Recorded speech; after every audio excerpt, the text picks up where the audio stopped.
നിത്യഹരിത നായകന്റെ സ്മരണകൾ നിറഞ്ഞിരുന്ന രാവിൽ നടൻ മമ്മൂട്ടിയാണ് വി.ആർ. കൃഷ്ണയ്യർക്ക് പുരസ്കാരം സമർപ്പിച്ചത്.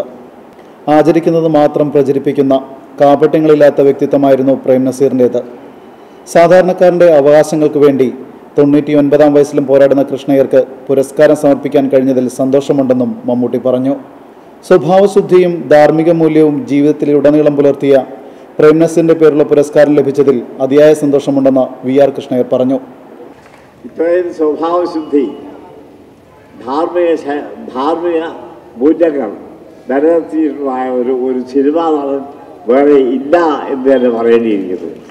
അഭിമാനിക്കാവുന്ന പാരമ്പര്യം സാംസ്കാരിക കേരളത്തിന് നൽകിയ ശേഷമാണ് നസീർ വിടവാങ്ങിയതെന്ന് ബാലചന്ദ്രമേനോൻ. സ്വയം വളർന്നതിനൊപ്പം മലയാള സിനിമയെ കൈപിടിച്ചുയർത്തിയ മഹാപ്രതിഭയായിരുന്നു പ്രേം നസീർ എന്നും അദ്ദേഹം അഭിപ്രായപ്പെട്ടു. എൻ്റെ ഓർമ്മയിൽ ഒരു പ്രേം നസീർ ചിത്രവും ഞാൻ കണ്ടുകൊണ്ടിരുന്നപ്പോൾ അസഭ്യം എന്ന കാര്യത്തെ ഓർത്ത് എൻ്റെ നെറ്റി ചുളിച്ചിട്ടില്ല. അദ്ദേഹം ഇടിച്ചിട്ടുണ്ട്, പ്രേമിച്ചിട്ടുണ്ട്, എല്ലാം ചെയ്തിട്ടുണ്ട്. പക്ഷേ അദ്ദേഹത്തിൻ്റെ ചിത്രങ്ങളിൽ ശ്രേഷ്ഠ മലയാളം ഭദ്രമായിരുന്നു.